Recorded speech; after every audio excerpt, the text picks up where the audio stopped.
Baahubali 2 release కి దగ్గర పడటంతో మార్కెట్ లో ఉత్సాహం ఉరకలేస్తుంది. మళ్ళీ థియేటర్లన్నీ కలకల్లాడిపోయే రోజులు వస్తాయంటూ సినీ విపణిలో ఉత్సవ వాతావరణం కనిపిస్తుంది. ఇప్పుడు మార్కెట్ లో ఉన్న సినిమాలు అంతగా ఆడటం లేదని కూడా ఎగ్జిబిటర్లు బెంగపడడం లేదు.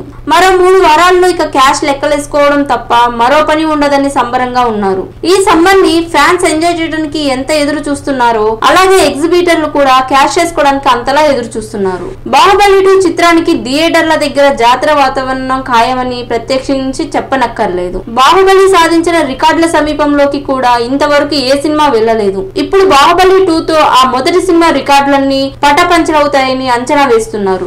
ఎంత వీక్ టాక్ వచ్చినప్పటికీ రికార్డులు గల్లంతవడం ఖాయమని, ఇక బ్లాక్ బస్టర్ టాక్ వస్తే ఆకాశమే హద్దని అంటున్నారు. మొదటి రోజే 100 కోట్లకు పైగా షేర్లు వస్తాయందని ట్రేడ్ వర్గాలు అంటున్నాయి. మున్పటితో పోలిస్తే కింది సెంటర్ల నుంచి ఫిక్స్డ్ హైర్లు, షేర్లు గ్యారంటీ బాగా పెరిగిపోయాయని, బాహుబలి సమయంలో ఈ రేంజ్ లో లేవని, కేవలం ఆ ఫిక్స్డ్ హైర్లు వగైరా తీసుకుంటేనే తొలి రోజు రికార్డు వస్తుందని, ఇక కలెక్షన్లు కూడా కలిపితే దాని స్థాయి ఎంత ఉంటుందో ఊహనాలకి కాదని అంటున్నారు. మొదటి రోజు షేర్స్ తో నాన్ బాహుబలి రికార్డుగా నిలిచిన ఖైదీ నెంబర్ 150 రికార్డులు బ్రేక్ అయిపోవడం ఖాయమని అంటున్నారంటే బాహుబలి 2 ఉద్రిక్తని ఏ స్థాయిలో అంచనా వేస్తున్నారనేది అర్థం చేసుకోండి.